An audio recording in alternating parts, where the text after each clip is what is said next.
Ya Arhamar Rahimin, irhamna.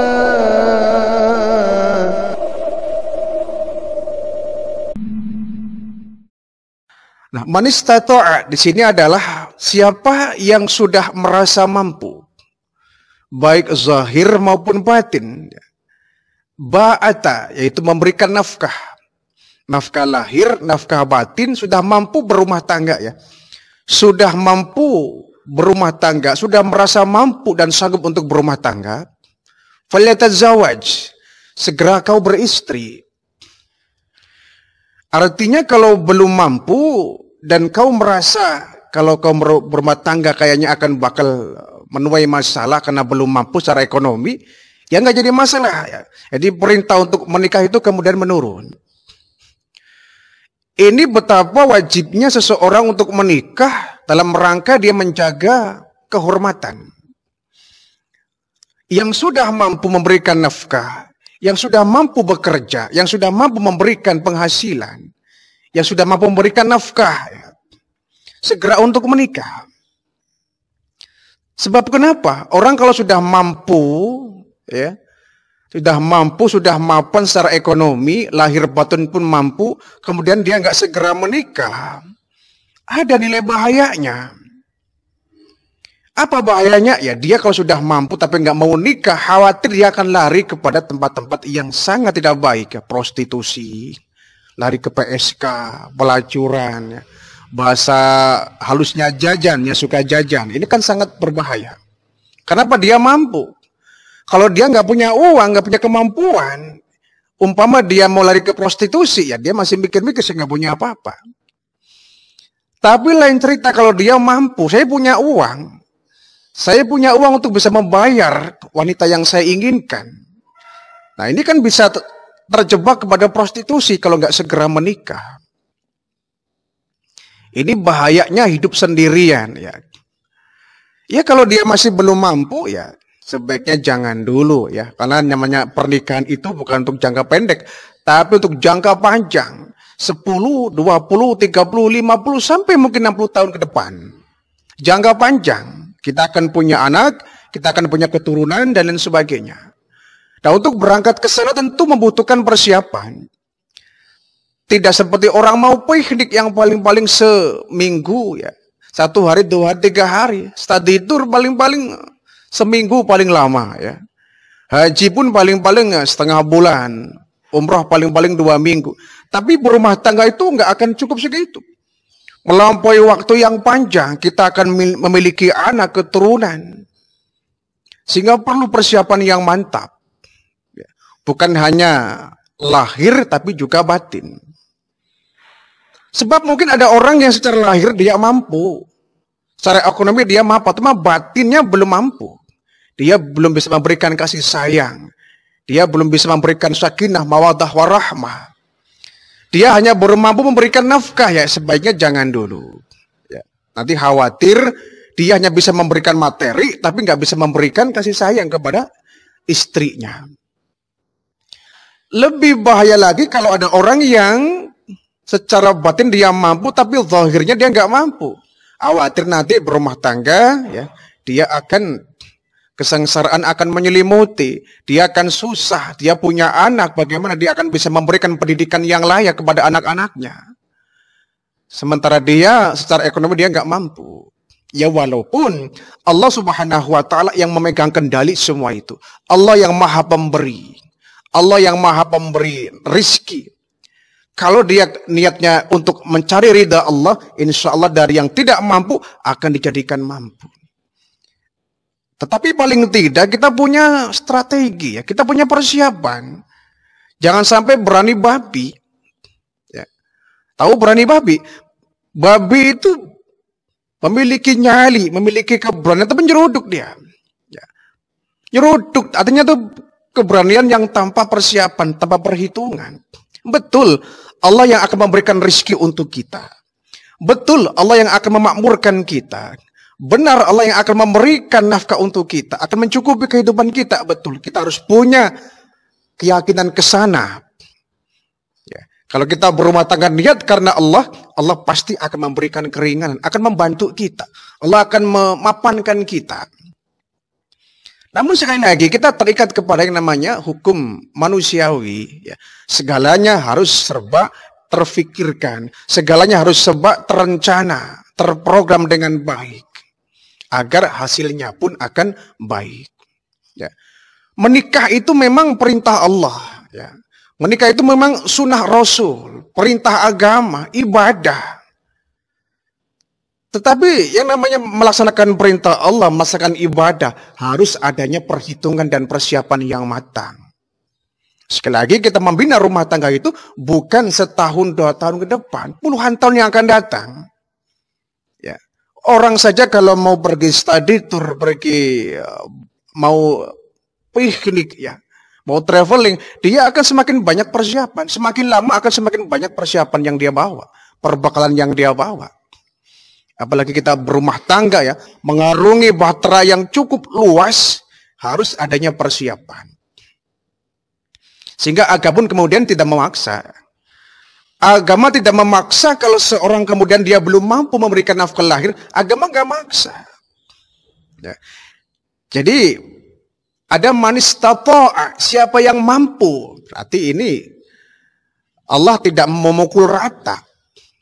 Rasulullah nggak memukul rata. Manis tato'a, siapa yang mampu di antara kalian. Ba'ata, mampu memberikan ba'at, mampu memberikan nafkah lahir batin, falatazawwaj. Hendaklah engkau beristri. Dengan kau beristri, tubuh akan tenang. Fa'innahu aghaddul lil basari. Pandangan matamu akan terjaga. Minimal ketika sudah punya istri di rumah, kita akan lebih terjaga. Ngapain sih tertarik kepada istri orang? Orang di rumah ada istri sendiri. Ngapain sih tertarik kepada perempuan lain di luar sana? Orang di rumah sih ada istri sendiri kok. Ya, dia akan lebih terjaga pandangannya. Setidaknya kalau kita lagi berjalan dengan istri kita di jalan, di luar ya, ada perempuan cantik, kita paling tidak ada malu lah dengan istri kita.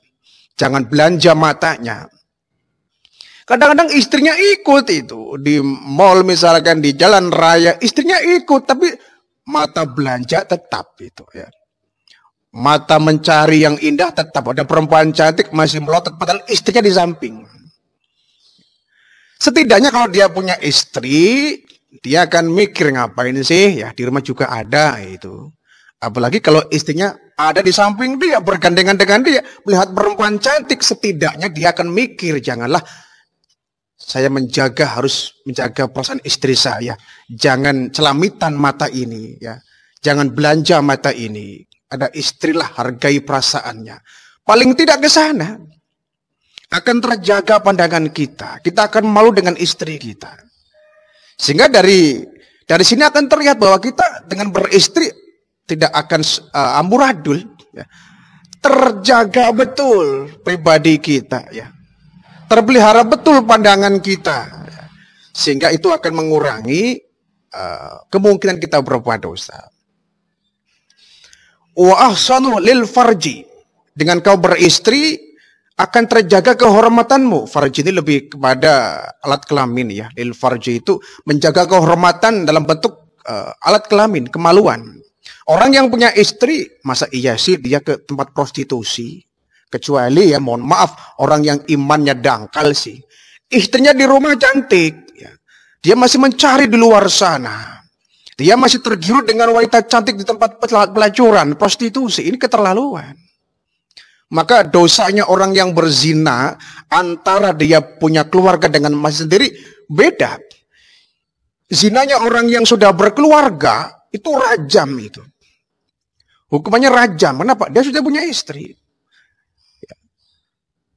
Maka Al-Quran memberikan gambaran bahwa istri kita seperti sawah. Nisa'ukum harsul lakum fa'tu harsakum ana syi'tum. Istrimu itu seperti sawah. Ya. Kau punya sawah, cangkuli sawahmu, jangan menyangkuli sawah orang lain. Ya. Kau punya sawah sendiri, kenapa tertarik dengan sawah orang lain? Kalau kau ingin sawahnya seperti orang lain, indah, ranum, segar, ia jaga sawahmu, pelihara, kelola sawahmu. Kan logikanya begitu ya. Istrimu sawah bagi kamu, cangkuli. Jangan mencangkuli sawah orang lain. Jangan tertarik kepada sawah orang lain. Kau punya sawah, kelola, pelihara. Niscaya sawahmu akan memberikan benih-benih untuk kamu. Kau akan panen.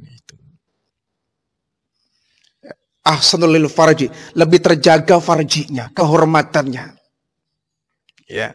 Ketimbang orang yang sama sekali jomblo ya, yang nggak punya istri, ya, dia akan bahaya. Ya. Sudahlah dia nggak punya istri, tapi uang ada. Kalau imannya itu kosong, imannya dangkal, dia akan larut dalam alam prostitusi. Inilah perlunya iman ya. Sebagai benteng bagi kita. Sebagai benteng untuk membentengi kita. Jadi, kalau sudah memiliki iman yang kuat, biarpun dia belum punya istri, ya, dia sudah mampu memberikan nafkah lahir batin, tapi dia insya Allah akan terjaga. Waman lam yastati'. Nah, ini ceritanya kalau belum mampu. Seandainya kau belum mampu memberikan ba'at, belum punya pekerjaan, masih nganggur, belum punya penghasilan, jangan nekat. Ya, jangan nekat ke langsung nikah. Ya. Walaupun iya betul kau akan melangsungkan pernikahan itu perintah Allah, ibadah memang, tapi persiapan harus. Ya, persiapan rancang itu harus ya, rencana itu harus, program itu harus. Jangan mentang-mentang nikahkan perintah Allah, ya, sunnah Rasul. Kemudian semrawut kita nggak punya persiapan, nanti kasihan istri kita, anak kita yang akan menanggung akibatnya. Sekiranya kau belum mampu, fa'alaihi bisawm, perbanyaklah kau berpuasa. Kenapa? Apa kaitannya dengan puasa? Kata Nabi, fa innahu lahu wijaun.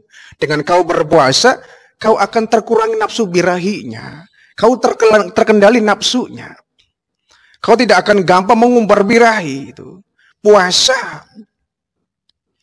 Dari pagi sampai sore kita berpuasa. Biasanya kalau orang sudah berpuasa, dia lemas, dia lunglai, ya. Dia lapar, dia haus. Akhirnya nafsu birahi cenderung terkendali itu. Ya, terkendali. Orang sudah lapar itu lihat perempuan cantik, nggak pengen itu. Yang dipikir adalah puasanya, perutnya, hausnya itu, laparnya. Jadi kemauan untuk berbuat yang tidak baik itu relatif terkendali. Dengan berpuasa, kau jaga nafsunya. Dengan berpuasa, kau kendalikan emosinya. Fa innahu lahu wijaun, nafsu birahimu akan terkendali. Ya, ini manfaat dari berpuasa. Dari hadis ini ada dua pelajaran yang bisa kita ambil. Pertama ya, yaitu betapa pentingnya menikah itu. Falyatazawwaj. Betapa pentingnya kita beristri ya, agar hidup kita terarah, agar hidup kita terencana, hidup kita merasakan sakinah, ketenangan batin. Yakinlah orang yang punya istri, berumah tangga, hidupnya lebih tentram daripada yang belum punya pendamping hidup. Lebih tentram itu. Permasalahan bisa ada yang tempat kita curhat, ya, tukar fikir, ya. Kita mencurahkan